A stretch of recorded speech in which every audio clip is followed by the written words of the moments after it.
어머니, 아버지 유산 정리는 어떻게 하실 예정이세요? 지금 그런 얘기를 할 때가 아니지. 아니요. 지금 정확히 이야기해야 혼란이 없을 것 같아서요. 형님, 지금 무슨 소리예요? 아버지가 돌아가신 지 이틀밖에 안 됐는데. 그래서 더 빨리 정리해야 하는 거 아니야?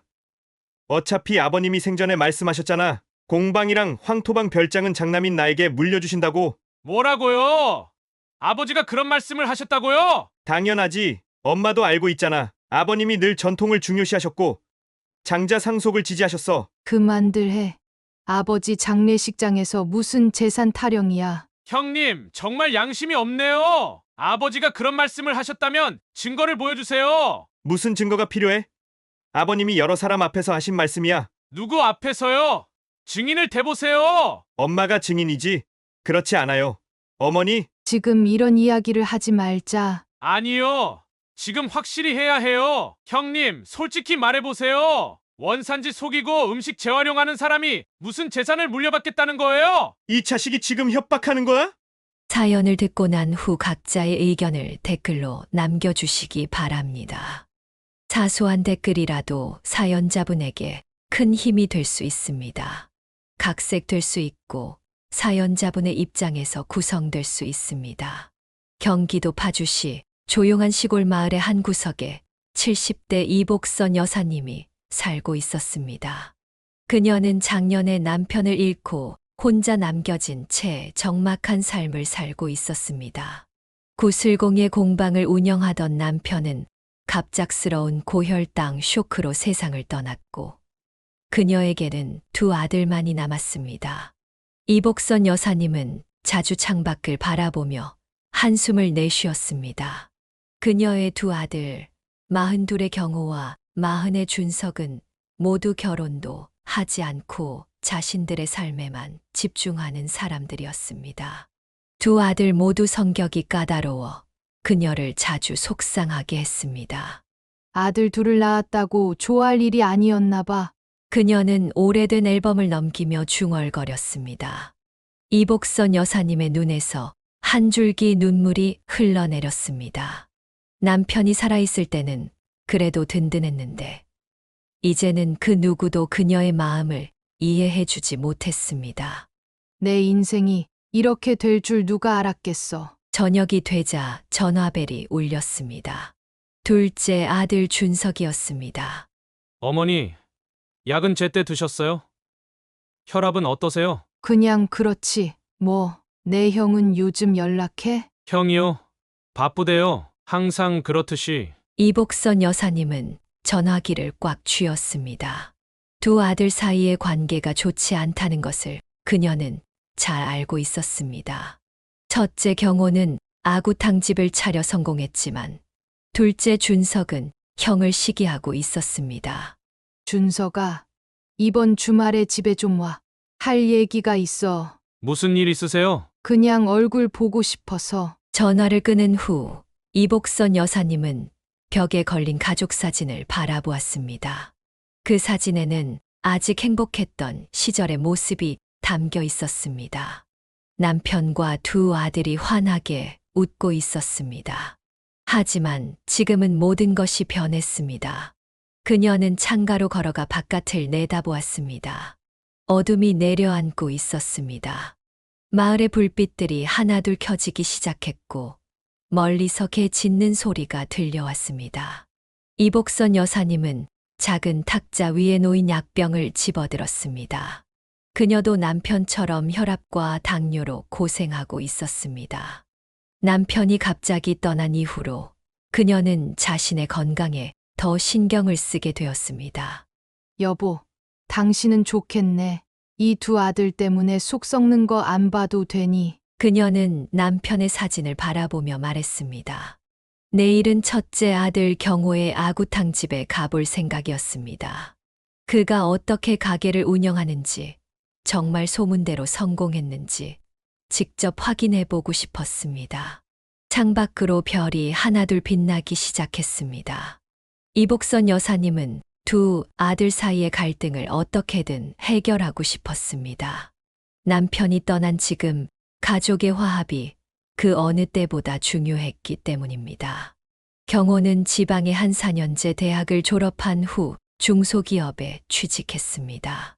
그러나 그는 월급에 만족하지 못했고 회사 생활에 적응하지 못했습니다. 그녀는 아들이 직장을 그만두겠다고 했을 때 크게 걱정했습니다. 경호야, 어쩌려고 그러는 거니? 요즘 취업하기가 얼마나 힘든데. 엄마, 난 이대로 살 수 없어요. 내 꿈을 찾고 싶어요. 남들처럼 평생 회사에 매여 살기 싫어요. 그는 결국 사표를 냈고 여러 식당에서 주방 아르바이트를 시작했습니다. 이복선 여사님은 그런 아들을 보며 마음이 아팠습니다. 대학까지 나온 아들이 식당에서 설거지를 하는 모습이 너무 안쓰러웠던 것입니다. 경호는 고깃집, 냉면집, 치킨집 등 다양한 식당을 전전하다가 어느 날 아구탕집에서 일하게 되었습니다. 그녀는 그저 아들이 놀지 않고 일하는 것에 감사할 뿐이었습니다. 큰 기대는 하지 않았죠. 하지만 경호는 매일 늦게까지 일하며 요리 기술을 익혔고 주방장에게 특별히 레시피를 배우기도 했습니다. 아구탕집을 차리려고요. 장소도 벌써 알아봤어요. 어느 날 경호의 갑작스러운 선언에 이복선 여사님은 놀랐습니다. 아들이 대출까지 받아 가게를 차린다니 불안했습니다. 단골도 없는 개인 식당이 살아남기 힘든 요즘 시대에 경호의 결정은 무모해 보였습니다. 그녀의 친구들 중에도 자녀가 식당을 차렸다가 망의 빚더미에 앉은 경우가 여럿 있었기 때문입니다. 괜찮을까? 너무 무리하는 거 아니니? 처음부터 그렇게 큰 가게 말고 작게 시작하는 건 어때? 걱정 마세요. 제가 이 몇 년간 배운 게 있어요. 계획도 잘 세웠고 자신 있어요. 엄마가 믿어주세요. 개업날 그녀는 긴장된 마음으로 아들의 가게를 찾았습니다. 놀랍게도 가게는 손님들로 북적였고 그녀가 맛본 아구탕은 정말 맛있었습니다. 이전에 생선을 별로 좋아하지 않았던 그녀도 인정할 정도였습니다. 국물은 깊고 진했으며 아구살은 부드럽게 씹혔습니다. 어머니, 어떠세요? 맛있죠? 특제 소스를 넣었어요. 어머, 이게 내가 만든 거니? 정말 맛있구나. 이렇게 실력이 있었어? 손님들의 표정을 살펴보니 다들 만족스러워 보였고 서로 맛있다며 이야기를 나누고 있었습니다. 테이블마다 웃음소리가 끊이지 않았고 주문이 밀려 주방은 정신없이 바빴습니다. 이복선 여사님은 그제서야 아들이 대견하다는 생각이 들었습니다. 그가 단순히 친구의 성공에 질투해서 시작한 것이 아니라 정말 열정과 준비를 갖추고 있었던 것입니다. 경호의 아구탕집은 입소문을 타기 시작했고 곧 동네에서 유명한 맛집이 되었습니다. 주말은 물론 평일에도 줄을 서서 기다리는 손님들이 많아졌습니다. 몇몇 유명 블로거들이 방문해 리뷰를 올리기도 했고 지역 신문에 소개되기도 했습니다. 그녀는 종종 아들의 가게 앞을 지나며 그 모습을 바라보곤 했습니다.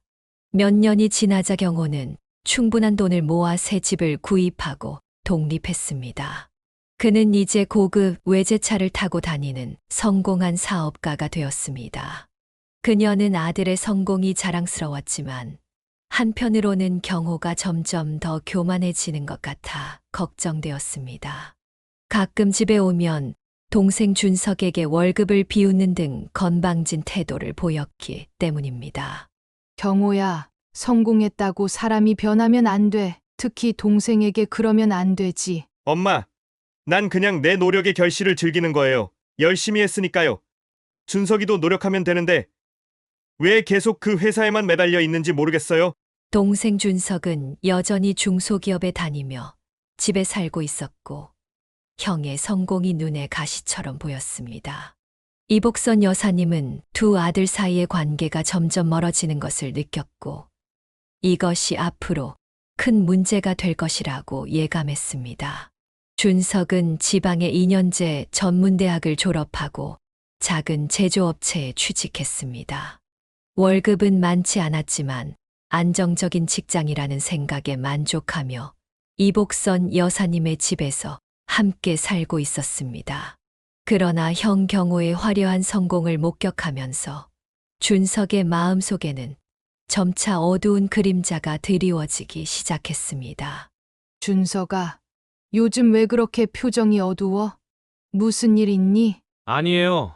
그냥 좀 피곤해서요. 그녀는 아들의 대답이 진심이 아니라는 것을 알았습니다. 준석은 밤마다 늦게까지 휴대폰으로 무언가를 보며 한숨을 쉬었고 주말에도 방에서 나오지 않는 날이 많아졌습니다. 어느 날 저녁 이복선 여사님은 준석의 방 앞에서 흐느끼는 소리를 들었습니다. 문을 살짝 열자 준석은 급히 눈물을 닦았습니다.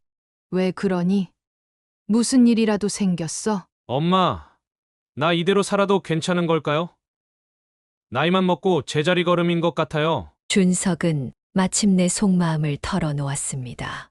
지금 직장의 월급으로는 형처럼 외제차를 타거나 집을 살 수 없다는 것, 매일 같은 일을 반복하는 생활이 무의미하게 느껴진다는 것, 그리고 형의 성공이 자신의 초라함을 더 부각시킨다는 것까지.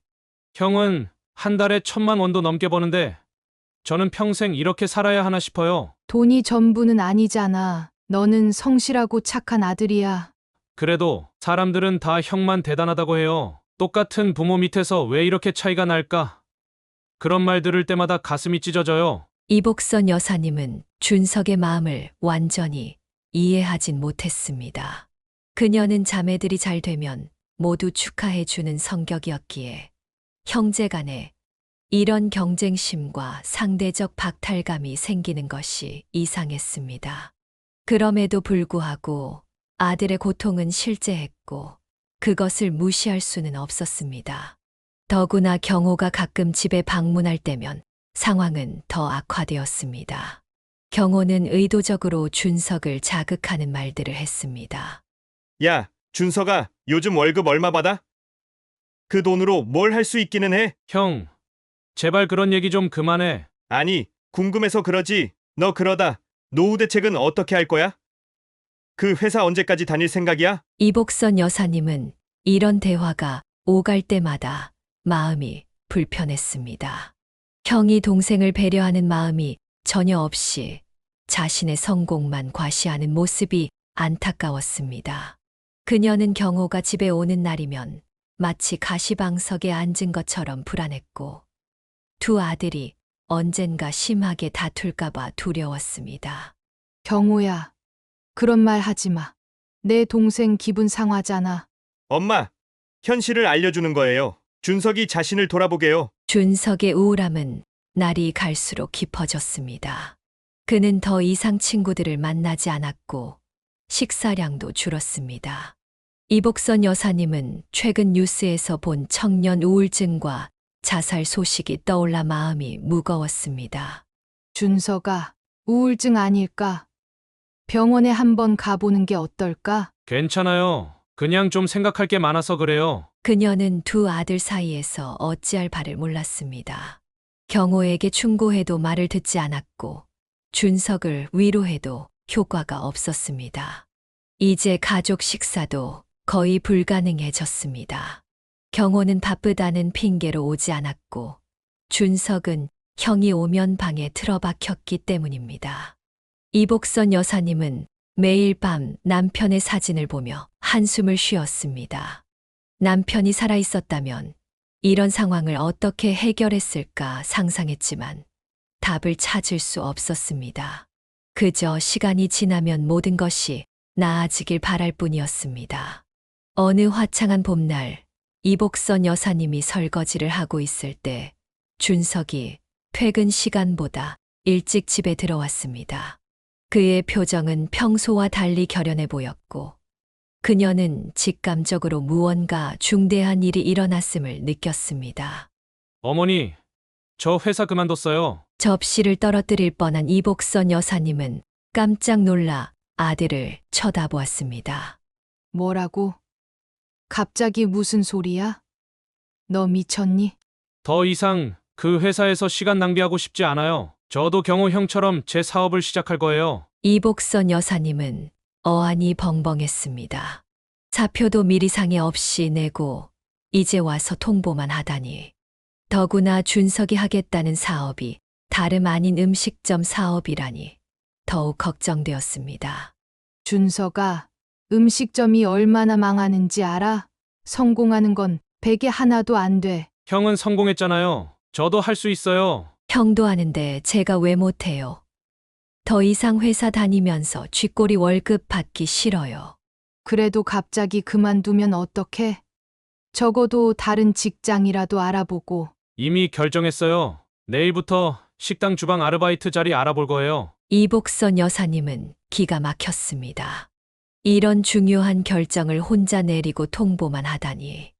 그녀는 아들을 어떻게든 설득하려 했지만 준석의 결심은 확고했습니다. 며칠 후 그녀는 준석이 여러 식당의 구인 광고를 검색하는 것을 보았습니다. 문득 그녀의 머릿속에 한 가지 생각이 떠올랐습니다. 준석이가 경호의 아구탕집에서 일하면 어떨까? 경호의 가게는 이미 성공한 상태였고 준석은 그곳에서 실질적인 경험을 쌓을 수 있을 것입니다. 게다가 이를 통해 냉랭해진 형제 관계도 회복될 수 있지 않을까 하는 기대도 있었습니다. 이복선 여사님은 먼저 경호에게 전화를 걸었습니다. 경호야, 내 동생이 회사를 그만두고 음식점 사업을 하겠대. 네? 준석이가요? 갑자기 왜요? 너 따라하고 싶대. 그런데 내가 생각해봤는데 준석이가 내 가게에서 일하면 어떨까? 잠시 침묵이 흐른 후 경호가 대답했습니다. 괜찮아요. 마침 주방 보조랑 홀 서빙할 사람이 필요했어요. 이복선 여사님은 안도의 한숨을 내쉬었습니다. 첫 관문은 통과했습니다. 다음은 준석을 설득하는 일이었습니다. 준서가 식당 알바 구했니? 아직이요. 왜요? 내 형 아구탕 집에서 일하는 게 어때? 준석의 표정이 순간 굳어졌습니다. 절대 안 돼요. 형 밑에서 일하고 싶지 않아요. 왜? 내가 배울 수 있는 가장 좋은 곳 아니야? 내 형이 어떻게 성공했는지 가장 가까이서 볼 수 있잖아. 싫어요. 형은 저를 무시할 거예요. 다른 데서 일할래요. 이복선 여사님은 끈질기게 설득했지만 준석은 완강히 거부했습니다. 결국 그녀는 강수를 두기로 했습니다. 준서가 내가 만약 형 가게에서 일하지 않으면 이 집에서 나가. 뭐라고요? 내 말 들었잖아. 너 이제 직장도 없는 백수야. 내 집에서 먹고 자면서 내 말은 안 들을 거야? 준석은 난처한 표정을 지었습니다. 그는 아직 돈을 모으지 못했고 당장 나갈 곳도 없었습니다. 알았어요. 형한테 연락할게요. 다음 날 준석은 마지못해 경호의 아구탕 집으로 출근했습니다. 이복선 여사님은 두 아들이 함께 일하면서 관계가 회복되길 간절히 바랐습니다. 하지만 그녀의 바람과는 달리 이것은 오히려 더 큰 갈등의 시작점이 될 것이라는 사실을 그녀는 알지 못했습니다. 준석이 경호의 아구탕 집에서 일한 지 한 달이 지났습니다. 이복선 여사님은 아들들의 관계가 어떻게 되어가는지 궁금해 경호에게 전화를 걸었습니다. 경호야, 준석이 일은 잘하고 있니? 네. 의외로 나쁘지 않아요. 고객 응대도 자연스럽게 잘하고 요리 기술도 꽤 빨리 익히네요. 소질이 있는 것 같아요. 이복선 여사님은 안도했습니다. 경호가 동생을 칭찬하는 것은 드문 일이었기 때문입니다. 그러나 준석에게 같은 질문을 했을 때 대답은 전혀 달랐습니다. 준서가 형 가게에서 일하는 건 어떠니? 지옥 같아요. 형은 저를 마치 기계처럼 다뤄요. 주방에 서빙까지 하루 종일 쉴 틈도 없어요. 그래도 내 형이 너 일 잘한다고 하던데. 그건 엄마 앞에서만 그러는 거예요. 실제로는 하루 종일 잔소리하고 다른 직원보다 더 많은 일을 시켜요. 자기는 비싼 차 타고 다니면서 직원들에겐 인색하기 짝이 없어요. 이복선 여사님은 두 아들의 상반된 이야기에 혼란스러웠습니다. 누구의 말이 진실인지 알 수 없었습니다. 그녀는 중재자 역할을 해보기로 했습니다. 경호야, 준석이가 일이 너무 많다고 힘들어하더라. 말도 안 돼요. 제가 처음부터 주방 보조와 서빙을 겸한다고 분명히 얘기했잖아요. 갑자기 뭐가 문제인지 모르겠네요. 특히 저녁에 술 취한 손님들 상대하는 게 힘들다고 하더라. 그건 음식점 일의 현실이에요. 저도 처음엔 그랬죠. 준석이는 너무 쉽게 살려고만 해요. 세상이 그렇게 녹록하지 않다는 걸 깨달아야 해요. 이복선 여사님은 한숨을 내쉬었습니다. 두 아들 모두 자신의 입장만 고집하고 있었습니다. 그녀는 준석에게도 다시 이야기해 보았습니다. 준석아, 조금만 더 참아보면 안 될까? 장사 수완을 배운다고 생각하면 엄마, 형은 갈수록 태산이에요. 손님들 앞에서 저를 무시하고 제가 조금이라도 실수하면 온 가게에 소리 지르고 도저히 못 버티겠어요. 상황은 점점 악화되었습니다. 두 아들은 서로를 이해하려는 노력 없이 자신의 입장만 강조했고, 이복선 여사님은 이 갈등을 어떻게 해결해야 할지 막막했습니다. 남편에게 상담해봐도 그는 두 녀석 다 철이 없어. 시간이 지나면 알아서 해결될 거야. 라며 깊게 관여하지 않았습니다. 추석이 다가왔습니다. 명절은 가족이 화합하는 시간이지만 이복선 여사님은 두 아들이 한자리에 모이는 것이 불안했습니다. 그녀의 예감은 적중했습니다. 저녁 식사 후 두 아들은 함께 술을 마시기 시작했습니다. 처음에는 화기애애한 분위기였지만 술이 몇 잔 들어가자 분위기가 달라졌습니다. 준석아, 요즘 월급 받아서 뭐 좀 모았어? 적금이라도 들었나? 형은 내 돈 관리까지 하려고 내가 주는 월급으로 뭘 모으겠어. 이 정도면 다른 식당보다 후하게 주는 거야. 내가 낭비를 너무 심하게 하는 거 아냐? 낭비. 내가 언제 낭비했어? 형은 직원들 등골 빼먹고 혼자만 잘 살면 그게 성공인 줄 아나 보네. 말다툼은 점점 격렬해졌고 급기야 경호가 준석의 가슴을 밀치자 준석도 반격했습니다. 두 사람은 서로의 멱살을 잡고 주먹 다짐까지 이어갔습니다. 이 배은망덕한 놈. 내가 널 위해 기회를 줬는데 이게 내가 할 짓이냐? 기회? 날 착취하면서 무슨 기회야? 더 이상 형한테 이용당하고 싶지 않아. 이복선 여사님과 남편은 필사적으로 두 아들을 말렸습니다. 하지만 이미 두 사람 사이의 관계는 돌이킬 수 없을 정도로 손상되었습니다. 다음 날 준석은 경호의 가게에 출근하지 않았습니다. 이복선 여사님이 물었을 때 그의 대답은 단호했습니다. 더 이상 형 밑에서 일하지 않을 거예요. 절대로. 그럼 어쩌려고? 너 직장도 없잖아. 제 길은 제가 찾을게요. 형처럼 사람 이용하는 사업가는 되지 않을 거예요. 이복선 여사님은 화가 났습니다. 내가 지금 무슨 소리를 하는 거니? 밥 먹여주고 재워주는데 이게 보답이야? 그럼 안 먹고 안 자면 되죠. 이제 이 집에서도 나갈게요. 넌 정말 당장 나가버려! 다시는 들어오지 마! 준석은 짐을 싸서 집을 나갔습니다.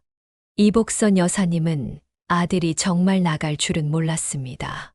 그저 겁을 주려 했을 뿐인데 준석은 정말로 사라져 버렸습니다. 전화도 받지 않고 문자에도 답이 없었습니다. 남편은 이 상황을 보며 한숨만 내쉬었습니다. 그냥 놔둬. 얘는 원래 고집불통이야. 시간 지나면 알아서 돌아올 거야. 그래도 어디서 자고 밥은 제대로 먹고 있는지. 걱정 마.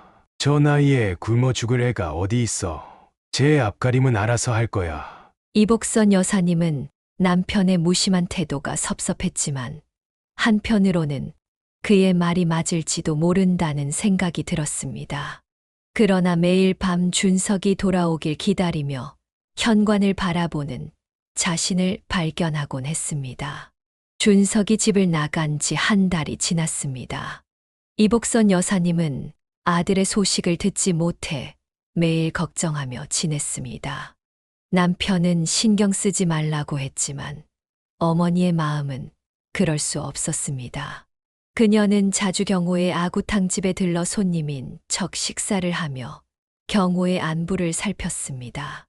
어느 날 오후 경호로부터 다급한 전화가 걸려왔습니다. 그녀는 경호의 목소리가 떨리는 것을 느꼈습니다. 어머니, 큰일 났어요. 지금 당장 가게로 와주세요. 무슨 일이니? 갑자기 왜 그래? 말로 설명하기 힘들어요. 어서 오세요. 이복선 여사님은 서둘러 경호의 아구탕 집으로 향했습니다. 가게에 도착하자 경호는 얼굴이 하얗게 질려 있었습니다. 왜 그러니? 무슨 일이 있었어? 어머니, 우리 가게에서 3분 거리에 새로운 아구탕 집이 생겼어요. 준석이가 차렸다네요. 이복선 여사님은 그 말을 믿을 수 없었습니다. 준석이라고?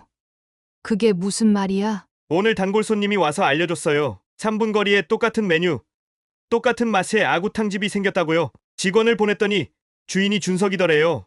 설마, 그럴 리가 없어. 진짜예요. 더 놀라운 건 맛이 완전히 똑같다는 거예요. 우리 직원이 배달로 주문해봤는데 특제 소스까지 완벽하게 똑같아요. 이복선 여사님은 의자에 털썩 주저앉았습니다.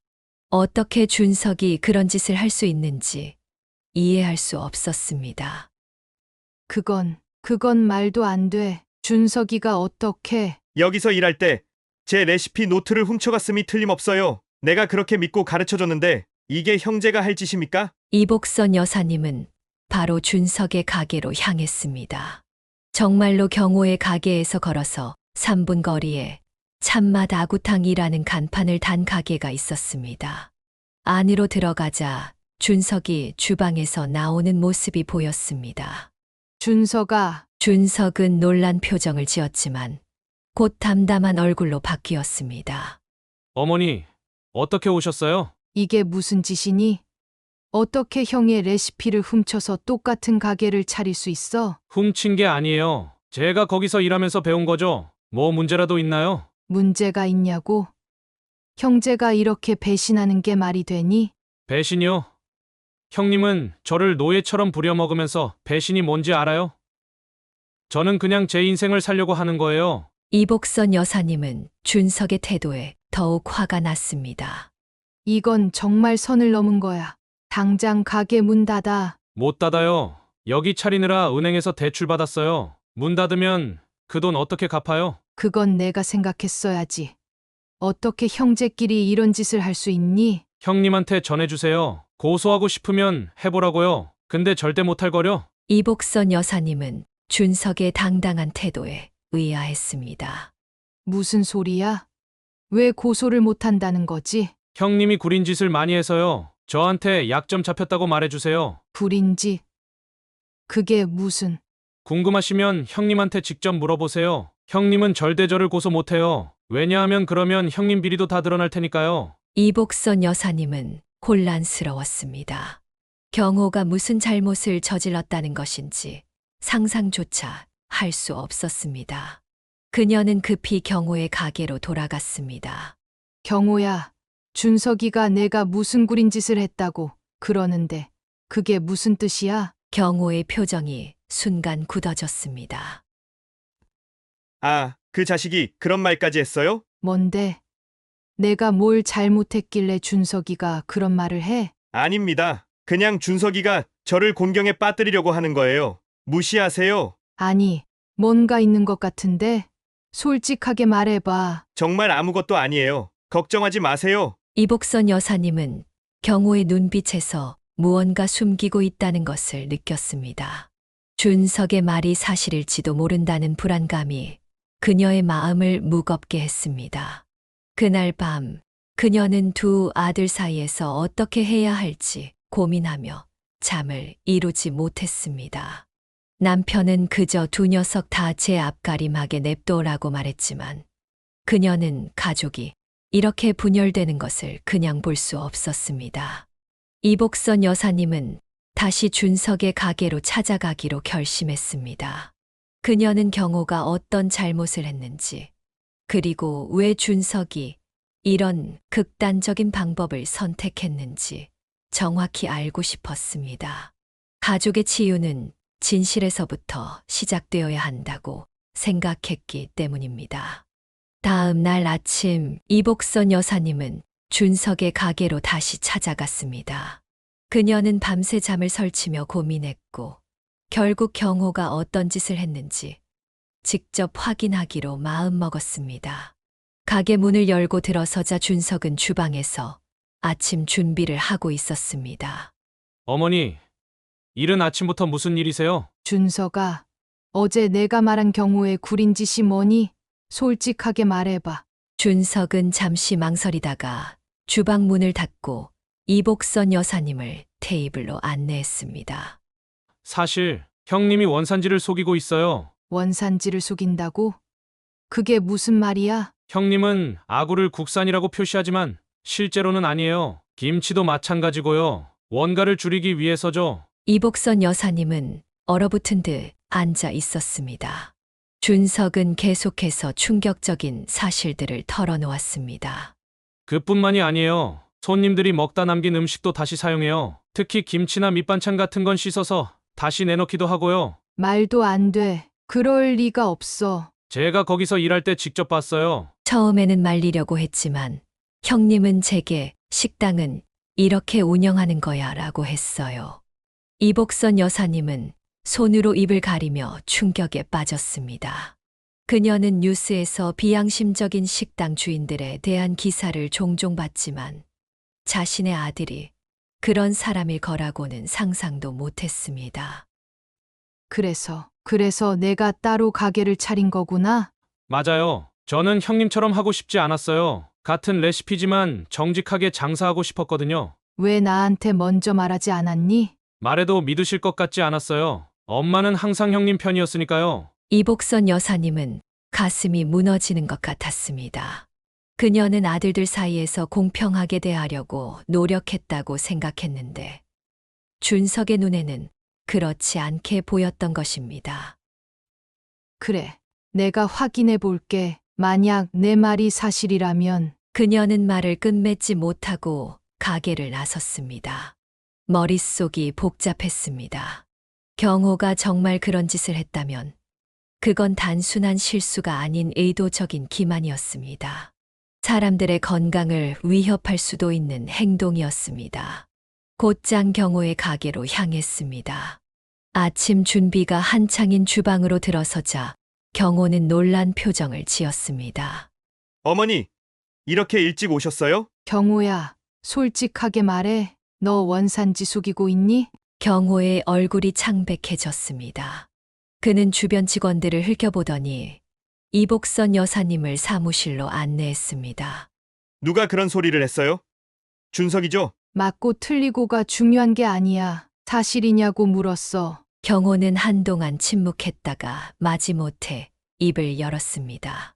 사업이 쉽지 않아요. 모든 재료를 국산으로만 쓰면 이윤이 거의 남지 않아요. 그럼 정직하게 표시를 해.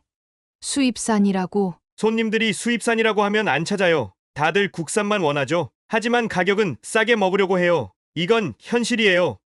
그리고 남은 음식 재활용하는 것도 사실이니? 경호는 대답하지 않았지만 그의 침묵이 모든 것을 말해 주었습니다. 당장 그만둬. 이건 사람들 건강과 직결된 문제야. 어머니, 그건 좀. 내가 구청에 신고할까? 내 자식이라도 이건 도저히 눈 감을 수 없어. 경호는 겁에 질린 표정으로 고개를 숙였습니다. 알겠어요. 중국산은 다 버리고 남은 음식도 재사용 안 할게요. 약속해? 네. 약속할게요. 하지만 이복선 여사님은 경호의 약속을 완전히 믿을 수 없었습니다. 아들의 눈빛에서 진심을 찾을 수 없었기 때문입니다. 집으로 돌아오는 길에 그녀는 두 아들에 대한 실망감으로 가슴이 무거웠습니다.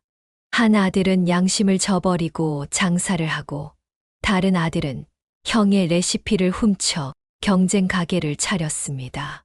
내가 두 아들을 어떻게 키웠길래? 남편은 그녀의 고민을 들으며 한숨을 내쉬었습니다. 내가 이럴 줄 알았어. 자식 키우는 건 늘 고생이야. 그래도 우리 아들들은 어쨌든 우리 핏줄이잖아요. 어떻게든 바로잡아야 해요. 그래, 내 마음대로 해. 하지만 너무 기대는 하지 마. 저 녀석들은 이미 어른이야. 그날 밤 이복선 여사님은 어떻게 하면 두 아들이 화해하고 올바른 길로 돌아올 수 있을지 고민했습니다. 가족의 상처를 치유하는 것은 쉬운 일이 아니었지만 어머니로서 그녀는 포기할 수 없었습니다.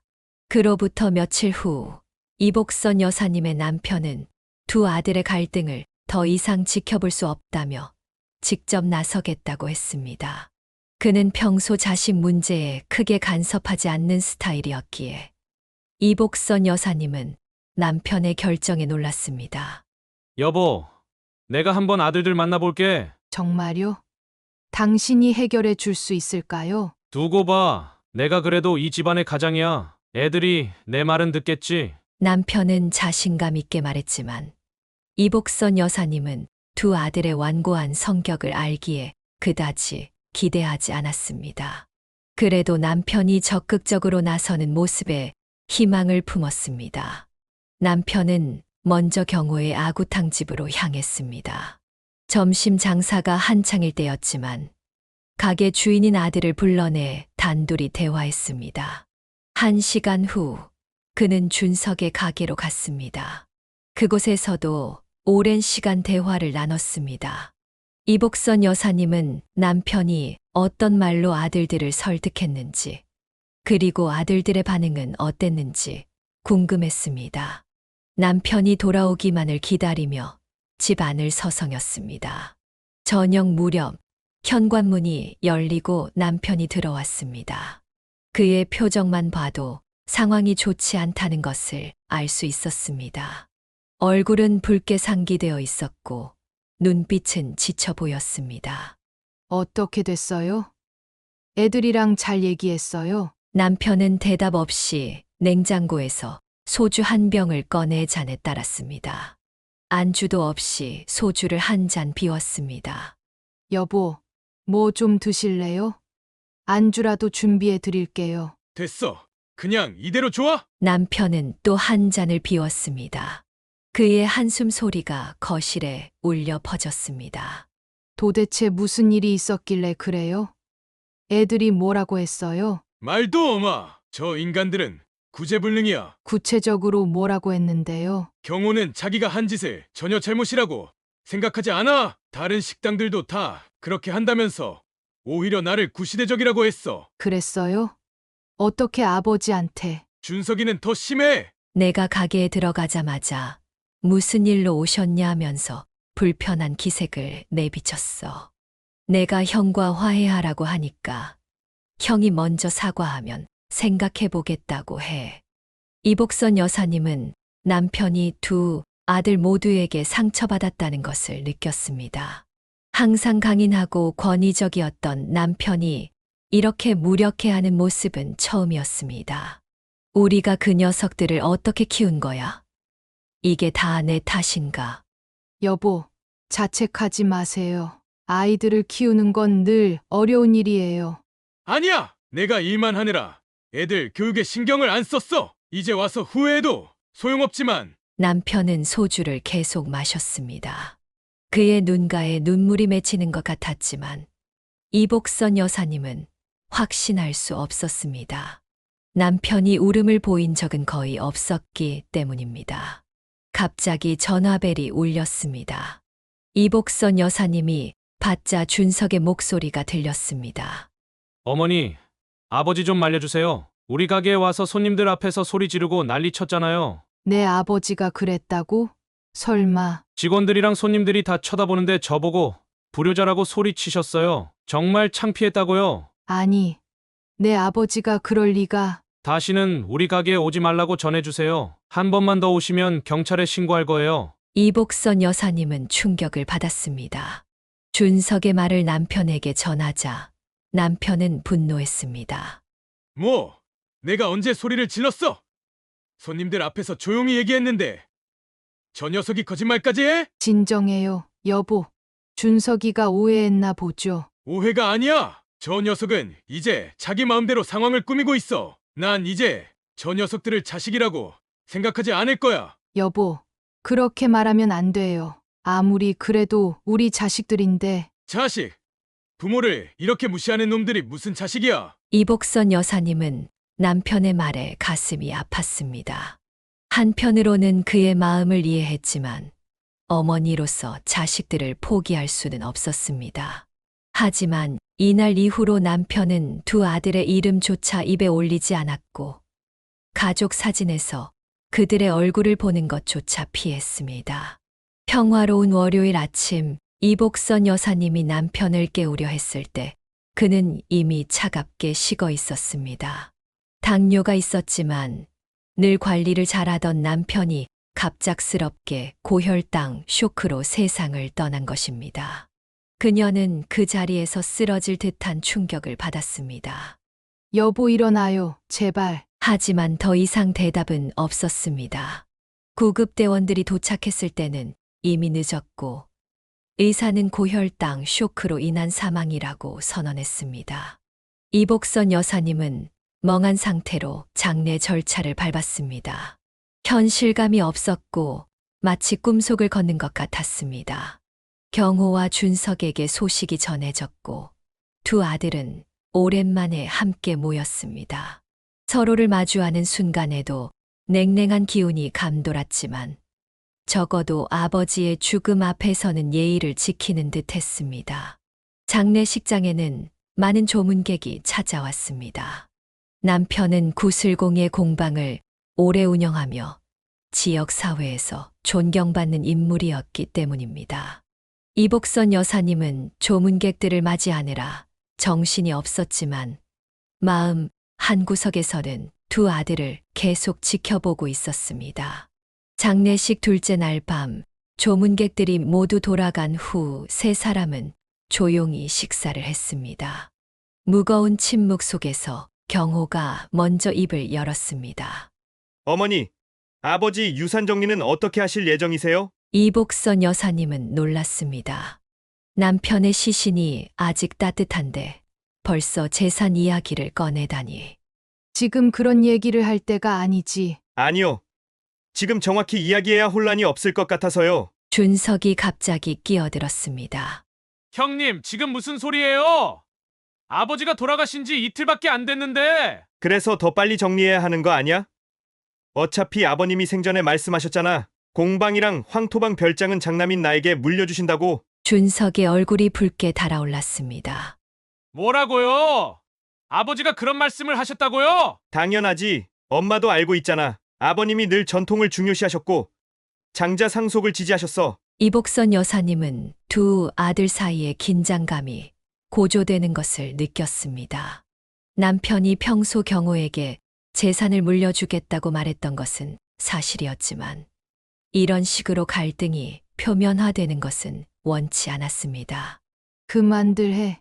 아버지 장례식장에서 무슨 재산 타령이야. 하지만 두 아들은 그녀의 말을 듣지 않았습니다. 준석이 테이블을 내리쳤습니다.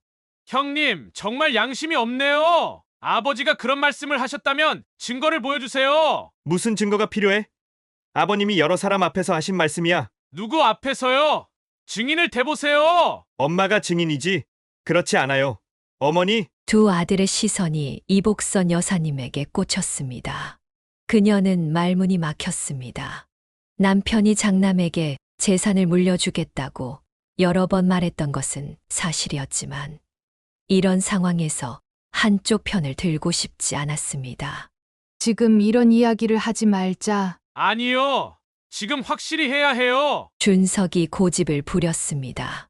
형님, 솔직히 말해보세요. 원산지 속이고 음식 재활용하는 사람이 무슨 재산을 물려받겠다는 거예요? 경호의 얼굴이 창백해졌다가 이내 붉게 변했습니다. 이 자식이 지금 협박하는 거야? 협박이 아니라 사실을 말하는 거죠. 아버지 재산을 형님 혼자 차지하려면 그 비리들이 세상에 알려지는 걸 각오해야 할 거예요. 경호는 참지 못하고 준석의 얼굴을 향해 주먹을 날렸습니다. 준석도 바로 반격했고 두 사람은 장례식장 안에서 주먹 다짐을 벌이기 시작했습니다. 이 배신자, 기술을 알려줬더니 이게 보답이냐? 형이야말로 성공한 척하면서 실상은 사기꾼이잖아. 이복선 여사님은 두 아들을 말리려 했지만 역부족이었습니다. 결국 장례식장 직원들이 달려와 두 사람을 떼어놓았습니다. 이복선 여사님은 눈물을 흘리며 주저앉았습니다.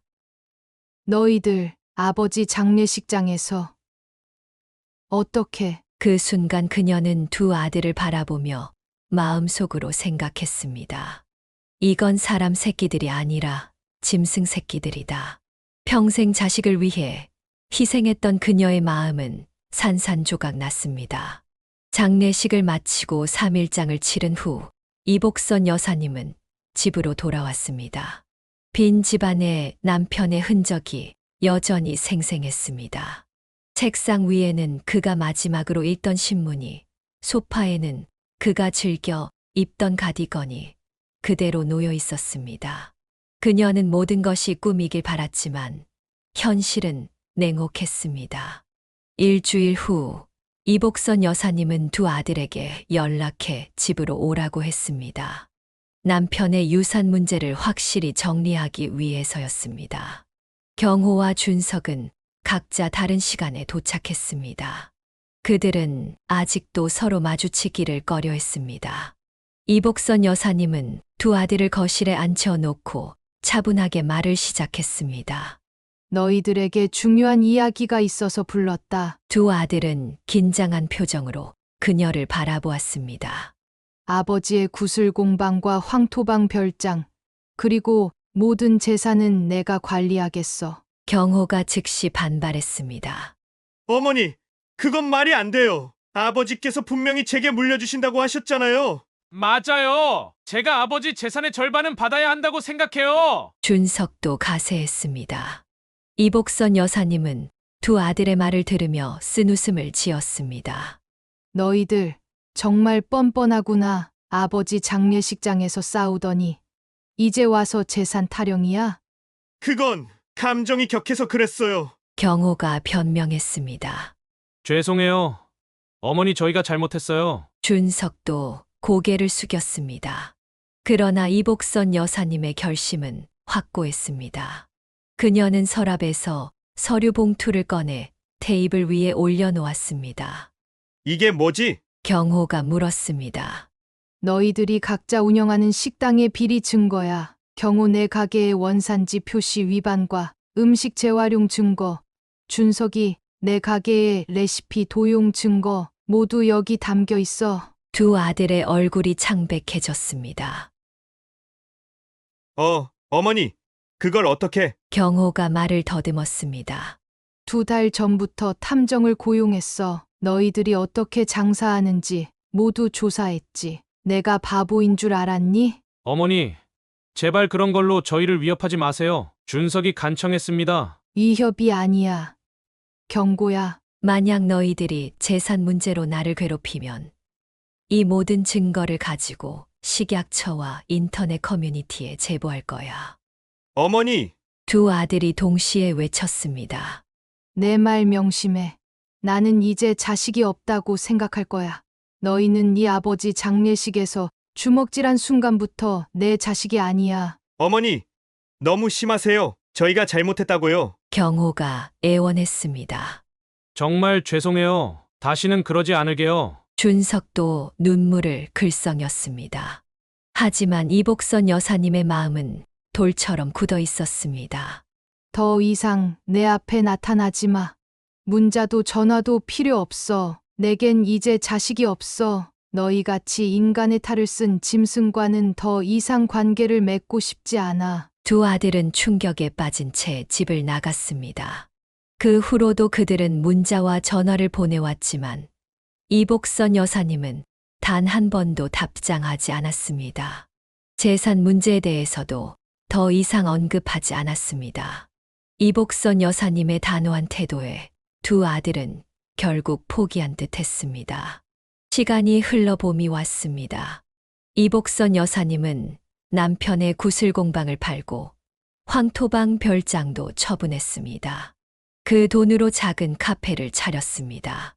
인복의 쉼터라는 이름의 이 카페는 노인들이 모여 차를 마시며 이야기를 나눌 수 있는 공간이었습니다.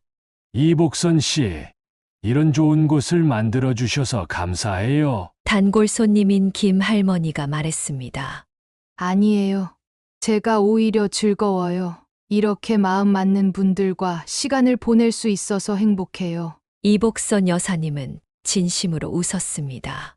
자식들의 배신으로 무너졌던 그녀의 삶은 이제 새로운 방향으로 흘러가고 있었습니다. 그녀는 지역 노인회에서 활동하며 봉사활동도 시작했고, 평생 배우고 싶었던 수채화도 배우기 시작했습니다. 때때로 그녀는 카페 창가에 앉아 지나가는 사람들을 바라보며 두 아들을 생각했습니다. 그들이 어떻게 지내는지, 서로의 관계는 어떻게 됐는지 궁금했습니다. 하지만 그 호기심은 곧 사라졌습니다. 그녀의 인생은 이제 완전히 달라졌고, 그 변화가 나쁘지만은 않았습니다. 인생은 참 묘한 것 같아요. 이복선 여사님이 중얼거렸습니다. 자식이 전부라고 생각했는데 알고 보니 나 자신을 위한 시간이 더 소중했네요. 카페 벽에는 그녀가 직접 그린 수채화, 그림들이 걸려 있었습니다. 창밖으로는 봄꽃이 피어나고 있었습니다. 이복선 여사님은 이제 70대의 삶을 새롭게 시작하고 있었습니다. 자식 없는 삶이 처음에는 공허하게 느껴졌지만 지금은 오히려 자유롭고 평화롭게 느껴졌습니다. 여보, 당신 말이 맞았어요. 무자식이 상팔자였네요. 그녀는 남편의 사진을 바라보며 미소 지었습니다. 하지만 이제는 제 인생을 살 차례예요. 이복선 여사님의 새로운 인생은 그렇게 시작되었습니다. 두 번째 사연입니다. 오현이는 45의 나이에도 자신의 삶에서 특별한 점을 찾기 어려웠습니다. 그녀는 일남일녀 중 장녀로 태어나 누구에게도 주목받지 못하는 평범한 학창 시절을 보냈습니다.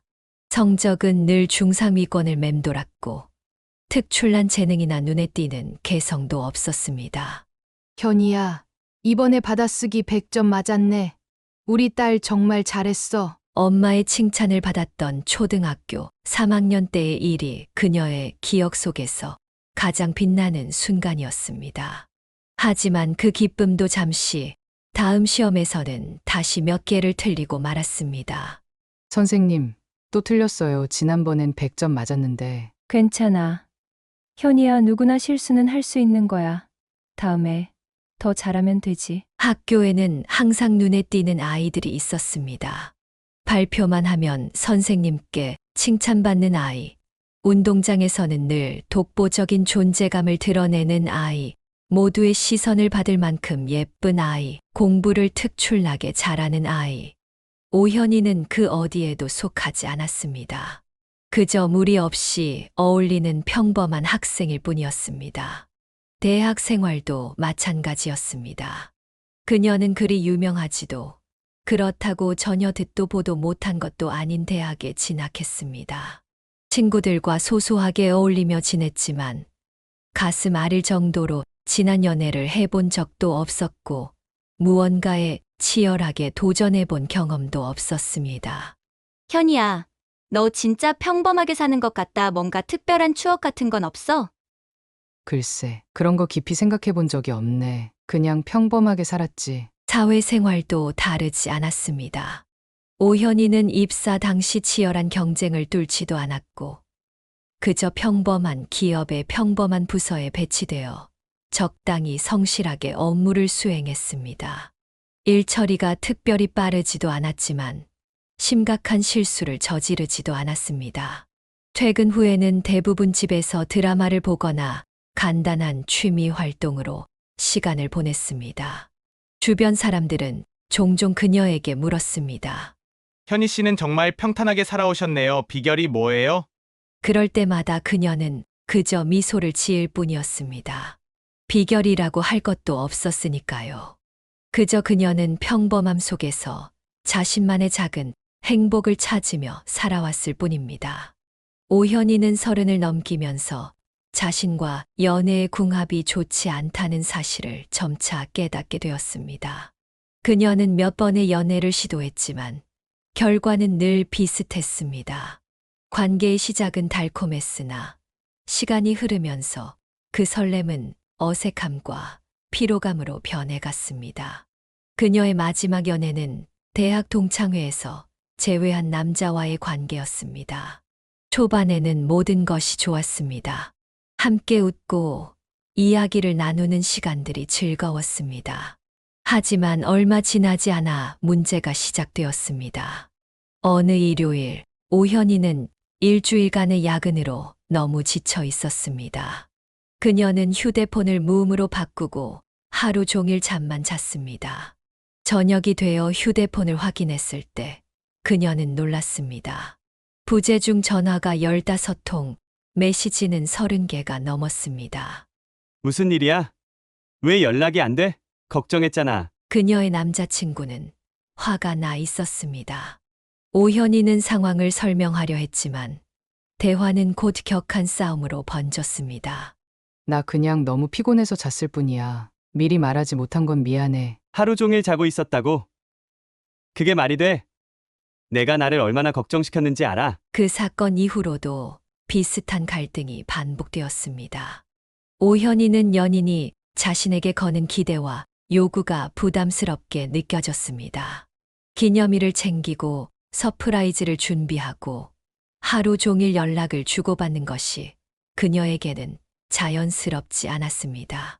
결국 그녀는 그 남자와도 헤어졌습니다. 다른 이전 연애들처럼 몇 달간 지속되다가 끝나버린 관계였습니다. 모든 연애가 비슷한 패턴으로 흘러갔습니다. 상대방이 오현이에게 너무 의존적이거나 감정 기복이 심해 그녀가 감당하기 어려웠던 것입니다. 이런 일이 반복되면서 오현이는 자신에게 문제가 있는 것은 아닌지 고민하기 시작했습니다. 어느 날 그녀는 오랜 친구 수진과 카페에서 이야기를 나누게 되었습니다. 현아, 넌 연애보다 혼자가 더 편한 스타일 같아. 수진의 말에 오현이는 잠시 생각에 잠겼습니다. 그동안 자신이 느꼈던 감정들이 한순간에 정리되는 느낌이었습니다. 그런가. 사실 나도 그런 생각이 들어. 연애하면서 진짜 행복했던 순간보다는 피곤했던 기억이 더 많은 것 같아. 그 대화 이후 오현이는 자신이 연애에 적합한 사람이 아니라는 것을 받아들이기 시작했습니다. 그녀는 비혼을 선언한 것은 아니었지만 막연하게 혼자 살게 될 것이라는 생각을 하게 되었습니다. 요즘 같은 시대에 결혼하지 않는 사람들이 많아지고 있으니 이 또한 평범한 선택일 수도 있다고 그녀는 스스로를 위로했습니다. 30 중반이 되면서 그녀는 집을 구하고 독립하는 것에 더 관심을 갖게 되었습니다. 자신만의 공간, 그곳에서 편안하게 혼자 살아가는 삶을 그리기 시작했습니다. 밤이면 부동산 앱을 열고 매물들을 구경하는 것이 그녀의 새로운 취미가 되었습니다. 여러 동네의 다양한 집을 살펴보며 그녀는 자신만의 보금자리를 꿈꾸었습니다. 그 작은 행위가 그녀에게 안정감을 주었고 연애보다 더 설레는 마음을 갖게 했습니다. 오현이가 자신의 집을 사게 된 것은 우연이 아니었습니다. 그녀는 30 후반부터 부모님과 함께 사는 집에서 벗어나 자신만의 공간을 갖고 싶다는 열망이 커져갔습니다. 매일 밤 인터넷으로 부동산 매물을 검색하는 것이 습관이 되었고, 동네 가리지 않고 자신이 감당할 수 있는 예산 한도 내의 집들을 찾아보았습니다. 그러던 어느 날, 그녀는 운명처럼 느껴지는 집을 발견했습니다. 도심에서 조금 떨어진 곳에 위치한 아담한 단독주택이었습니다. 정원도 있고 햇빛이 잘 들어오는 거실과 아늑한 침실, 그리고 무엇보다 그녀만의 공간이라는 점이 마음에 들었습니다. 부모님은 처음에 반대했습니다. 단독주택은 관리하기 힘들고 혼자 사는 여자에게는 안전 문제도 있다는 이유였습니다. 하지만 오현이의 결심은 확고했습니다. 그녀는 투자가 아닌 자신이 평생 살 집을 원했고 결국 40을 코앞에 둔 나이에 자신만의 집을 갖게 되었습니다. 처음 이사했을 때의 기쁨은 말로 표현할 수 없을 정도였습니다. 그녀는 만나는 사람마다 자신의 새 집에 대해 이야기했고 친구들을 초대해 집들이 파티를 열었습니다. 그녀는 가구 배치부터 작은 장식품 하나까지 모든 것을 자신의 취향대로 꾸몄습니다. 하지만 그 기쁨도 오래 가지 않았습니다. 40번째 생일을 맞이한 아침, 오현이는 침대에 누워 천장을 바라보며 이상한 공허함을 느꼈습니다. 전날 밤까지만 해도 이제 40이구나라는 생각이 스쳐 지나갔을 뿐이었는데 막상 그날이 되자 예상보다 더 큰 충격이 밀려왔습니다. 그녀는 자신의 인생을 돌아보았습니다. 내 집 마련이라는 목표를 이루었고 직장도 있으며 경제적으로도 안정적인 상태였습니다. 대학을 나와 사회생활을 하며 평범하게 살아왔고 마음을 터놓을 친구들도 있었습니다. 그야말로 사회에서 말하는 어른의 조건을 갖춘 셈이었습니다. 그런데도 그녀의 마음 한구석은 텅 비어 있었습니다. 이제 뭐 하지? 라는 질문이 머릿속을 맴돌았습니다. 목표가 눈앞에 있을 때는 그것을 향해 바쁘게 살아왔지만 이루고 나니 그 다음 단계가 보이지 않았습니다. 회사를 다니며 꾸준히 저축하고 집을 마련하기 위해 노력했지만 이제는 달려갈 목표가 없어졌습니다. 오현이는 친구들의 SNS를 보며 더욱 공허함을 느꼈습니다. 결혼한 친구들은 아이들과 함께하는 모습을, 싱글인 친구들은 여행이나 취미 생활을 즐기는 모습을 올렸습니다. 물론 SNS에는 좋은 모습만 보이는 것을 알고 있었지만 그들의 삶에 변화와 이야깃거리가 있다는 점이 부러웠습니다. 그녀는 자신만 정체되어 있다고 느꼈습니다. 다른 사람들은 결혼을 하고 아이를 키우며 자연스럽게 다음 단계로 나아갔지만 오현이에게는 그런 계획이 없었습니다. 결혼도 출산도 그녀의 삶에서는 관심 밖의 일이었습니다. 40번째 생일날 그녀는 혼자 케이크에 촛불을 꽂고 소원을 빌었습니다. 그 소원은 단순했습니다. 변화였습니다. 평범하고 안정적인 삶에서 벗어나 무언가 새로운 것을 경험하고 싶었습니다. 하지만 그 변화가 어떤 모습일지, 어디서부터 시작해야 할지 그녀는 알지 못했습니다. 오현희 씨는 40생일 이후 점점 더 큰 공허함을 느꼈습니다. 그녀의 일상은 반복되는 패턴 속에 갇혀 있었고 이 단조로움에서 벗어나고 싶다는 열망이 커져갔습니다. 어느 날 퇴근길, 지하철에서 우연히 본 여행 광고가 그녀의 시선을 사로잡았습니다. 베트남의 아름다운 풍경이 담긴 그 포스터는 마치 그녀에게 말을 거는 것 같았습니다. 집에 돌아온 그녀는 컴퓨터를 켜고 베트남 여행에 관한 정보를 찾기 시작했습니다. 처음에는 단순한 호기심이었지만 점점 더 진지하게 여행을 계획하게 되었습니다. 회사에서 쓰지 않았던 연차를 모두 끌어모아 2주일의 시간을 만들었고 베트남으로 떠나기로 결심했습니다. 오현이는 사람들이 많이 몰리는 관광지보다는 한적한 곳을 선호했습니다. 여러 정보를 검색하던 중 그녀는 베트남 북부 산간 지역의 사파라는 곳에 관심을 갖게 되었습니다.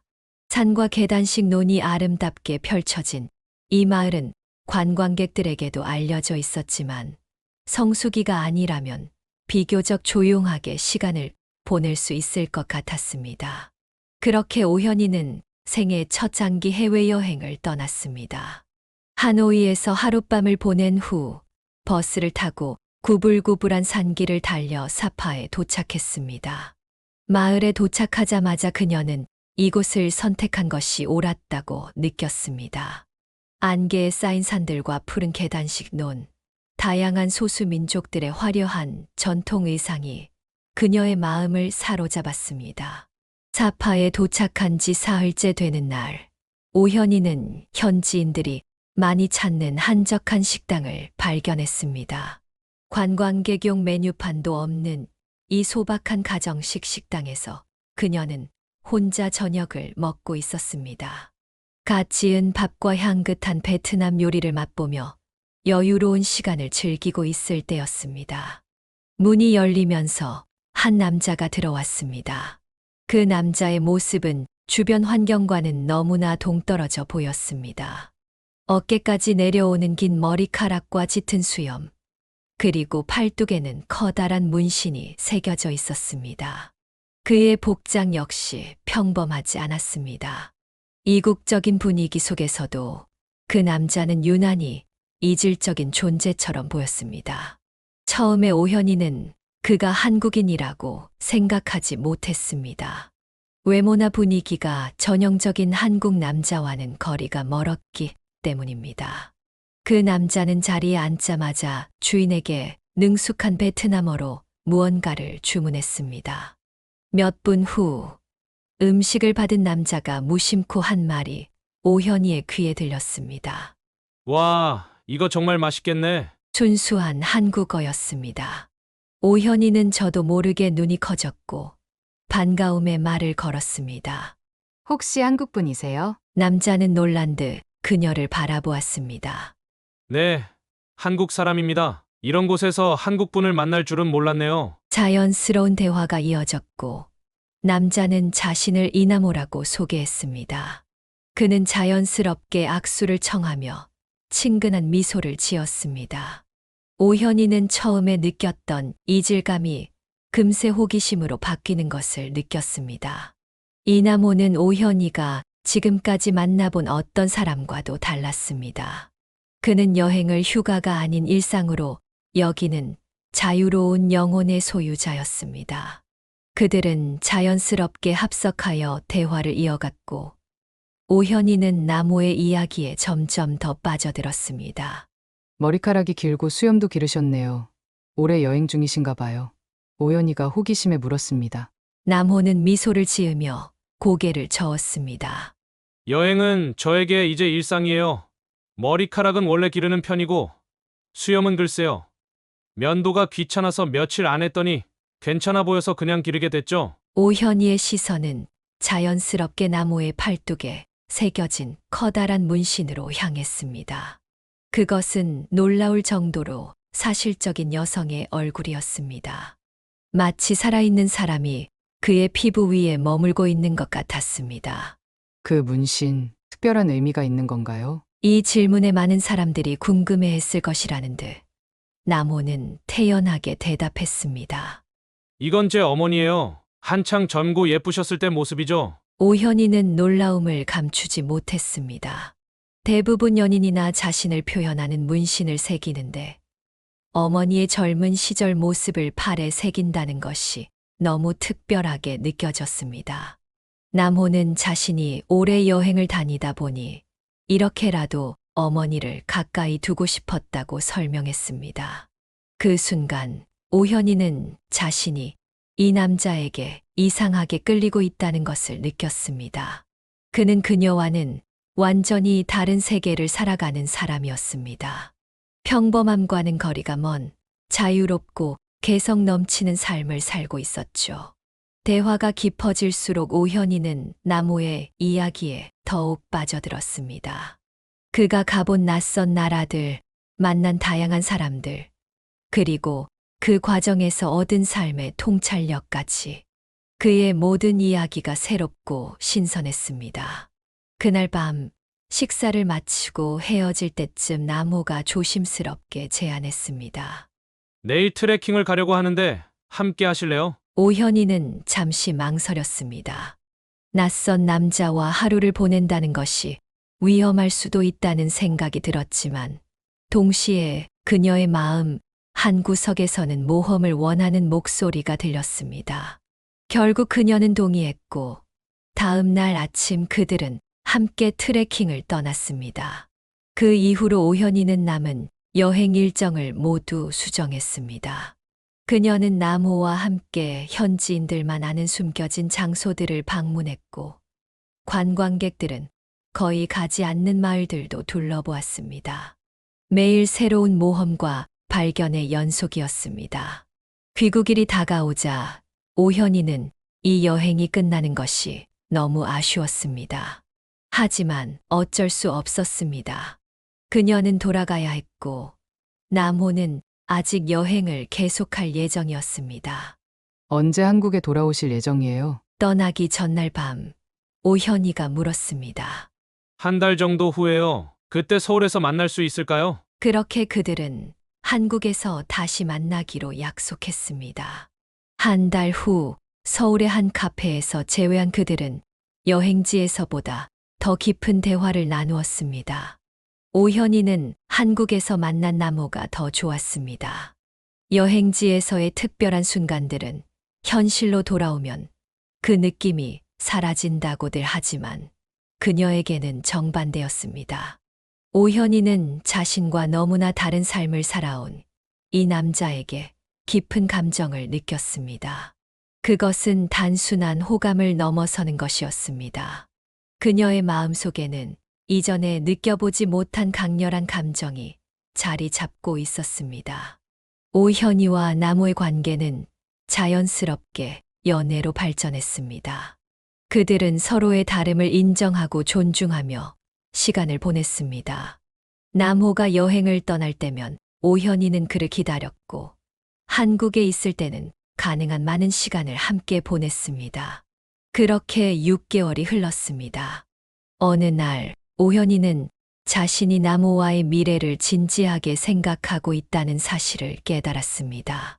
그녀는 결혼과 거리가 멀다고 생각했던 자신이 이제는 남호와 평생을 함께하고 싶다는 마음이 들었습니다. 그것은 그녀에게도 놀라운 변화였습니다. 남호는 의료 제약 관련 IT 개발자로 일하는 프리랜서였습니다. 그는 웹사이트나 앱을 개발하는 일을 주로 했고 AI 기반 신약 소프트웨어 개발이나 의료 빅데이터 시스템 구축 같은 프로젝트도 수행했습니다. 노트북만 있으면 어디서든 일할 수 있었기에 여행과 일을 병행할 수 있었습니다. 하지만 그런 생활 방식은 안정적인 수입을 보장하지 않았습니다. 프로젝트가 있을 때는 수입이 괜찮았지만 여행 중에는 일에 집중하기 어려웠고 버는 돈의 대부분을 여행 경비로 사용했습니다. 남호는 저축이나 미래를 위한 준비보다는 현재의 경험을 중요시했습니다. 오현이는 이런 남호의 상황을 잘 알고 있었기에 그가 결혼을 먼저 제안할 리 없다고 생각했습니다. 그래서 그녀가 직접 이야기를 꺼내기로 결심했습니다. 어느 저녁 그녀의 집에서 함께 식사를 하던 중 오현이는 침착하게 말을 꺼냈습니다. 우리 결혼할래? 남호는 포크를 떨어뜨릴 뻔했습니다. 놀란 표정으로 오현이를 바라보았습니다. 지금 농담하는 거야? 진지해. 우리 둘 다 결혼과는 거리가 멀고 굳이 제도적으로 묶일 필요가 없는 사람들이지만 이 제도가 주는 혜택을 누리는 건 어떨까 싶어. 남호는 의아한 표정을 지었습니다. 오현이는 계속해서 설명했습니다. 결혼을 하면 세금 공제 혜택을 받을 수 있고 제도의 불편하고 불합리한 점은 무시하면서 유리한 점만 이용하자는 것이었습니다. 지금 내게 청혼하는 거야? 여자가 청혼해도 되잖아. 남호는 웃음을 터뜨렸습니다. 그는 오현이가 이런 돌발적인 제안을 할 거라고는 전혀 예상하지 못했다고 했습니다. 난 결혼 같은 건 생각해 본 적도 없고 모아둔 것도 별로 없어. 그게 뭐가 문제야? 집은 내가 있으니 여기를 신혼집으로 하면 되고 달라지는 건 별로 없을 거야. 내 부모님도 이미 나는 내놓은 거나 다름없으니까 부모님 때문에 스트레스 받을 일도 없을 거고. 오현이의 단호한 태도에 남호는 점차 마음을 열었습니다. 그는 자신이 불안정한 생활을 하고 있어 미안한 마음이 있었지만 오현이가 그런 것에 개의치 않는다면 자신도 행복할 것 같다고 말했습니다. 결국 그들은 결혼을 결정했고 간소한 절차를 통해 부부가 되었습니다. 남호의 부모님은 지방 소도시에 살고 계셨는데 아들이 결혼한다는 소식에 놀라워했지만 기뻐했습니다. 특히 시어머니는 남호가 평생 떠돌아다니며 결혼도 않고 살 줄 알았는데 그런 아들을 구제해준 오현이에게 무척 고마워했습니다. 오현이의 부모님도 40이 넘은 딸이 결혼한다는 소식에 놀랐지만 축하해 주셨습니다. 처음 남호를 만났을 때는 그의 외모에 놀라셨지만 대화를 나누면서 좋은 사람이라는 것을 알게 되셨습니다. 그렇게 오현이와 남호는 예상치 못한 결혼 생활을 시작했습니다. 오현이의 집은 그들의 신혼집이 되었고 새로운 일상이 시작되었습니다. 결혼 후 처음 몇 달은 오현이와 남호 모두에게 적응의 시간이었습니다. 남호의 부모님은 아들의 결혼 소식에 놀랐지만 내심 안도했습니다. 평생 떠돌아다닐 것만 같았던 아들이 안정을 찾게 되어 기뻐했고 오현이에게 특별히 감사함을 표했습니다. 우리 아들을 이렇게 잘 챙겨주셔서 정말 고맙습니다. 남호가 이렇게 정착할 줄은 몰랐어요. 시어머니는 방문할 때마다 오현이의 손을 잡고 말했습니다. 오현이의 부모님도 딸의 결혼을 진심으로 축하해 주었습니다. 40을 넘긴 딸이 결혼한다는 것 자체가 놀라운 일이었고 남호의 외모나 생활 방식이 걱정되긴 했지만 그들은 딸의 선택을 존중했습니다. 남호는 결혼 후 처음 몇 개월 동안 여행을 자제했습니다. 그는 새로운 결혼 생활에 적응하려고 노력했고 오현이를 배려하는 모습을 보였습니다. 주말에는 함께 시간을 보내며 영화를 보거나 근교로 드라이브를 가기도 했습니다. 남호는 요리에 재능이 있어서 자주 오현이를 위해 이국적인 요리를 해주었습니다. 오현이는 그런 남호의 모습에 고마움을 느꼈고 그들의 결혼 생활은 편안하게 흘러갔습니다. 그러나 시간이 지나면서 남호의 본성을 숨기기는 어려웠습니다. 그는 점점 더 안절부절 못하는 모습을 보였고 창밖을 자주 바라보거나 여행 관련 컨텐츠를 검색하는 시간이 늘어났습니다. 어느 날 저녁 남호는 조심스럽게 오현이에게 말을 꺼냈습니다. 나 여행 좀 다녀와도 될까? 오현이는 이 순간이 올 것을 알고 있었습니다. 남호의 여행에 대한 열정은 결코 사라지지 않을 것임을 결혼 전부터 이해하고 있었기 때문입니다. 당연하지, 넌 그게 필요한 사람이잖아.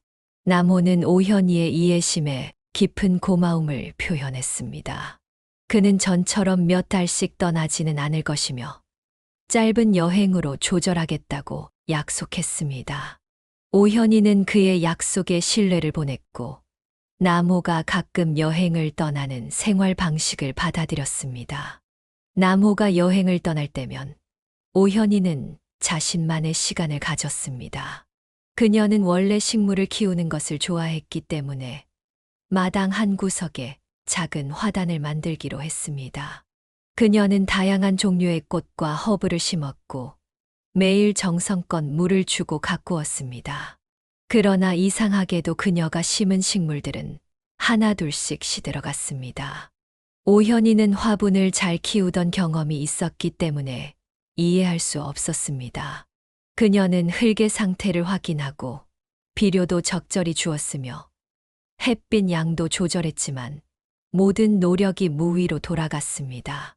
도대체 뭐가 문제지? 오현이는 죽어가는 식물들을 바라보며 좌절감을 느꼈습니다. 평소 식물을 잘 키우던 그녀에게 이런 상황은 이해할 수 없는 일이었습니다. 심지어 죽어가는 식물도 살려내던 그녀였는데 지금은 무엇을 심던 모두 말라 죽어갔습니다.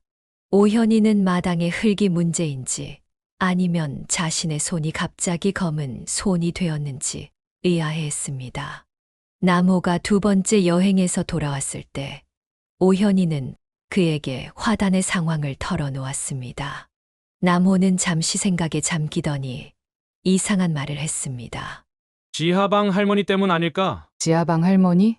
뭐 때문에? 그제서야 오현이는 자신의 집 지하에 새를 살고 있는 할머니에 대한 이야기를 남호에게 자세히 설명하게 되었습니다.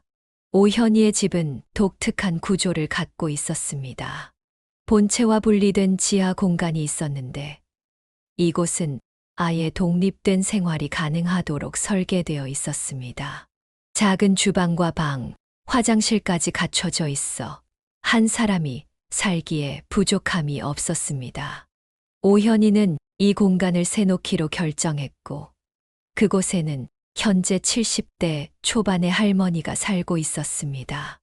남호가 지하방 할머니에 대해 언급하자 오현이는 의아했습니다.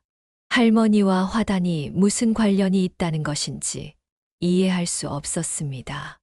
내가 몇 번 봤어. 그 할머니가 마당에 뭔가를 뿌리는 걸 한두 번도 아니고 여러 번 봤어. 남호의 말에 오현이는 놀랐습니다. 할머니는 조용하고 예의 바른 분으로 지금까지 아무런 문제를 일으킨 적이 없었습니다. 임대료도 정확히 납부하고 시끄럽게 하는 일도 없었습니다. 뭘 뿌렸는데? 오현이가 물었습니다. 정확히는 모르겠어. 하지만 분명히 뭔가를 뿌리는 걸 봤어. 이상한 액체 같은 거였어. 자세히 보려고 했는데 날 보더니 급히 들어가 버리시더라고. 오현이는 할머니에게 직접 물어보기로 결심했습니다. 다음 날 그녀는 할머니의 방문을 두드렸습니다. 할머니는 평소처럼 밝게 맞아주었지만 오현이가 마당에 뭔가를 뿌렸냐고 물었을 때 갑자기 표정이 굳었습니다. 아니요. 그런 적 없어요. 왜 그런 말씀을 하시는 거예요? 할머니의 반응은 너무 격앙되어 있었습니다. 오현이는 당황했고 단순히 식물이 잘 자라지 않아 궁금했을 뿐이라고 상황을 진정시키려 했지만 할머니는 계속해서 강하게 부인했습니다. 심지어 남호를 비난하기까지 했습니다. 그 남편분이 또 이상한 소리를 하는 거죠? 생사람 잡지 마세요. 오현이는 더 이상의 대화가 무의미하다고 느끼고 자리를 떴습니다. 그녀는 남호에게 할머니의 반응에 대해 이야기했고 남호는 할머니가 수상하다고 생각했습니다. 하지만 오현이는 할머니와의 관계가 악화되는 것을 원치 않았기에 이 문제를 일단 넘어가기로 했습니다. 몇 주 후 남호가 다시 여행을 떠났을 때 오현이는 친정에 방문해 엄마가 만든 반찬을 많이 얻어왔습니다. 양이 너무 많아 혼자 다 먹기 어려울 것 같아 지하방 할머니에게도 나눠주기로 결심했습니다. 할머니는 오현이의 방문을 반갑게 맞아주었고 정성스럽게 준비한 반찬에 감사의 마음을 표했습니다. 반찬을 건넨 후 자연스럽게 앉아 이야기를 나누게 되었습니다. 오현이는 할머니가 혼자 사는 것에 대해 물었고 가족이 있는지 외롭지는 않은지 관심을 보였습니다. 대화가 깊어지면서 할머니는 점점 마음을 열고 자신의 이야기를 하기 시작했습니다. 그리고 갑자기 지난번 있었던 일에 대해 언급했습니다. 지난번에 그런 질문을 하셔서 놀랐어요. 사실은 할머니는 망설이다가 결국 충격적인 이야기를 털어놓았습니다. 어느 새벽 할머니가 화장실에 가기 위해 마당으로 나왔을 때 여행에서 돌아오는 남호를 목격했다는 것이었습니다. 그런데 남호의 행동이 이상했습니다. 커다란 배낭을 메고 있었는데 갑자기 옷을 벗더니 몸에 붙어있던 뭔가를 떼어내는 거예요. 그리고 그걸 마당에 묻었어요. 오현이는 할머니의 말을 믿기 어려웠습니다. 남호가 몸에 뭔가를 붙이고 다니다가 그것을 마당에 묻는다니 상상도 할 수 없는 일이었습니다. 할머니의 이야기는 오현이를 혼란스럽게 했습니다. 그녀는 남호가 그런 일을 할 리 없다고 생각했지만 한편으로는 의심이 들기 시작했습니다. 그녀는 남호의 귀국 날짜가 언제인지 확인하고 그날 밤 잠들지 않고 기다리기로 결심했습니다. 남호는 보통 한국의 늦은 밤이나 새벽에 도착한다고 했습니다. 오현이가 공항에 마중 나가겠다고 하면 항상 말렸고 그녀가 불편해할까봐 혼자 택시를 타고 오겠다고 했습니다. 이전에는 그저 배려라고 생각했지만 이제는 다른 의미로 다가왔습니다.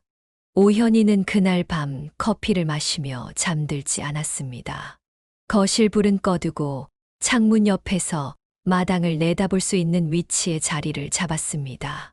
밤 11시, 12시 1시가 지나고 마침내 새벽 2시쯤 대문이 조용히 열리는 소리가 들렸습니다. 남호가 조심스럽게 들어오는 모습이 보였습니다.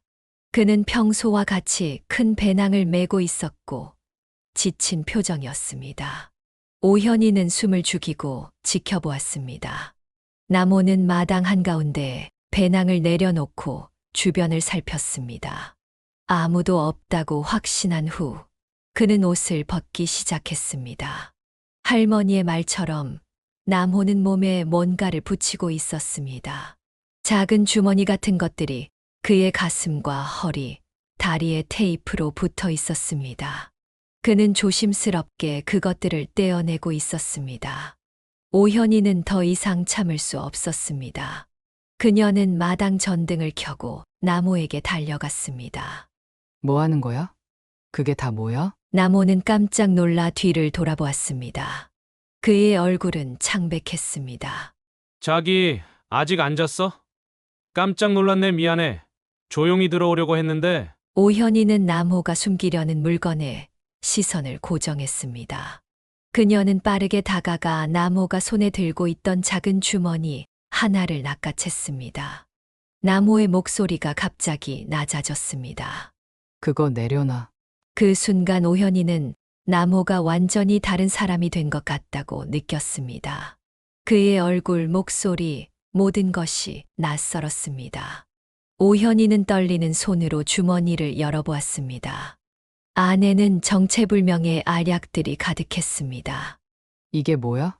설마 불법 약물? 남호는 대답하지 않았지만 그의 침묵이 모든 것을 말해 주었습니다. 대답해. 이게 뭐냐고. 넌 알 필요 없어. 남호는 차갑게 대답했습니다. 뭐, 우리 집 마당에서 이런 짓을 하면서 내가 알 필요가 없다고. 이게 다 뭐야? 어디서 이런 걸 가져오는 거야? 오현이의 머릿속에서 퍼즐 조각들이 맞춰지기 시작했습니다. 남호의 잦은 여행, 특히 동남아시아 지역으로의 여행, 그리고 IT 개발자로서의 모호한 설명들. 모든 것이 이제 이해가 되었습니다. 남호는 의료 제약 관련 IT 개발자가 아니었습니다. 그는 동남아시아에서 불법 가짜 의약품을 구입해 한국으로 밀수하는 범죄자였던 것입니다. 그의 여행은 모두 이 불법 활동을 위한 것이었고, IT 개발자라는 직업은 그저 위장에 불과했습니다. 남호가 오현이의 어깨를 붙잡으려 했지만 그녀는 본능적으로 밀쳐냈습니다. 그 순간 멀리서 사이렌 소리가 들려왔습니다. 남호의 표정이 굳었습니다. 그는 급히 도망가려 했지만 오현이가 그의 다리를 걸어 넘어뜨렸고 그 틈에 지하방 할머니가 달려와 합세했습니다. 경찰이 도착했을 때 남호는 이미 완전히 제압된 상태였습니다. 나중에 알게 된 사실이지만 할머니는 이미 며칠 전부터 경찰에 신고를 해둔 상태였고 오늘 밤 남호가 돌아올 것이라는 정보도 제공했다고 합니다. 경찰은 남호를 체포하여 연행했습니다. 오현이는 경찰서에서 밤을 새워 진술을 했고 집으로 돌아온 후에도 한동안 믿기지 않는 현실에 혼란스러웠습니다. 조사 결과 남호에게는 여러 혐의가 적용되었습니다. 약사법 위반, 관세법 위반, 사기죄, 보건범죄 단속법 위반 등이 모두 해당되었고 이는 가볍게 넘어갈 수 있는 문제가 아니었습니다. 경찰은 오현이에게 남호가 최소 5년 이상의 징역형을 받을 가능성이 높다고 설명했습니다.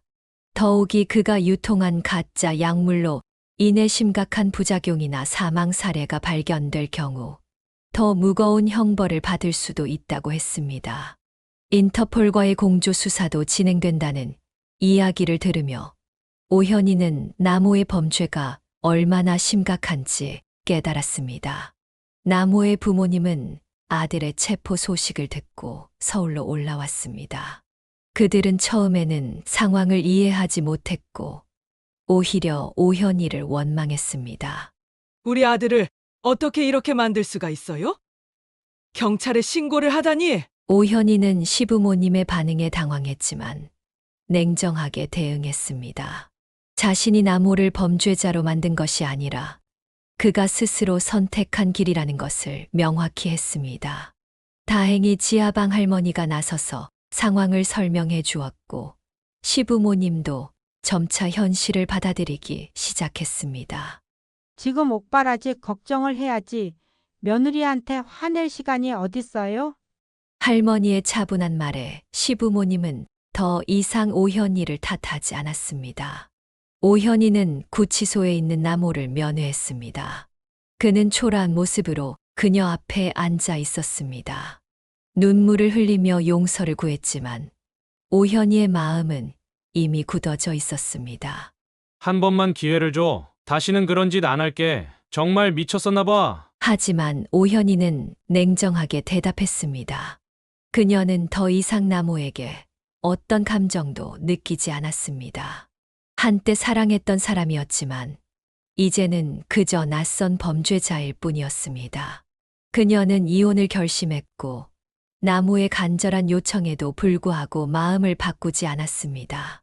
이혼 절차는 생각보다 빠르게 진행되었습니다. 나모가 수감 중이라 특별한 재산 분할 문제도 없었고 두 사람 사이에 자녀도 없었기 때문에 복잡한 과정 없이 이혼이 성립되었습니다. 이혼이 확정된 후 오현이는 며칠간 아무것도 하지 않고 멍하니 시간을 보냈습니다. 소파에 앉아 천장을 바라보거나 텅 빈 벽을 응시하거나 혹은 그저 침대에 누워 있었습니다. 그녀는 자신이 어떻게 이런 상황에 처하게 되었는지 계속해서 생각했습니다. 어느 날 아침 커튼 사이로 들어오는 햇살이 그녀의 얼굴을 비추었습니다. 오현이는 문득 새로운 활력을 느꼈습니다. 이제 그만 일어나자. 그녀는 침대에서 일어나 창문을 활짝 열었습니다. 상쾌한 공기가 방 안으로 들어왔고 그녀는 깊게 숨을 들이마셨습니다. 집 안 곳곳을 청소하고 나무의 흔적을 모두 정리했습니다. 버릴 것은 버리고 기부할 것은 기부하고 남은 것들은 창고에 넣었습니다. 청소를 마치고 나니 집이 훨씬 밝아 보였습니다. 오현이는 자신도 모르게 미소를 짓고 있었습니다. 그녀는 다시 혼자가 되었지만 이상하게도 외롭지 않았습니다. 오히려 해방감을 느꼈습니다. 그녀는 자신의 경험을 실패로 여기지 않기로 했습니다. 그저 인생의 한 과정이었을 뿐이었습니다. 그녀는 다시 자신만의 삶을 시작하기로 결심했습니다. 자신이 원하는 것을 하고 가고 싶은 곳을 가고 되고 싶은 사람이 되기로 했습니다. 마당의 화단도 다시 가꾸기 시작했습니다. 이제는 식물들이 예전처럼 잘 자랐습니다. 나모가 떠난 후 지하방 할머니와의 관계도 더 가까워졌습니다. 할머니는 종종 오현이에게 따뜻한 음식을 가져다 주며 위로해 주었고 오현이도 할머니를 자주 찾아가 이야기를 나누었습니다. 평범했던 그녀의 삶은 예상치 못한 방향으로 흘러갔지만 이제 오현이는 새로운 시작을 맞이할 준비가 되어 있었습니다. 그녀는 더 이상 과거에 얽매이지 않고 앞으로 나아가기로 했습니다. 삶은 계속되고 그녀의 이야기는 아직 끝나지 않았습니다. 사연을 듣고 댓글을 남겨주시기 바랍니다. 사소한 의견일지라도 사연자분에게는 큰 힘이 됩니다. 노골적인 악성 댓글은 사연자분에게 상처가 될 수 있으니 삼가주시기 바랍니다.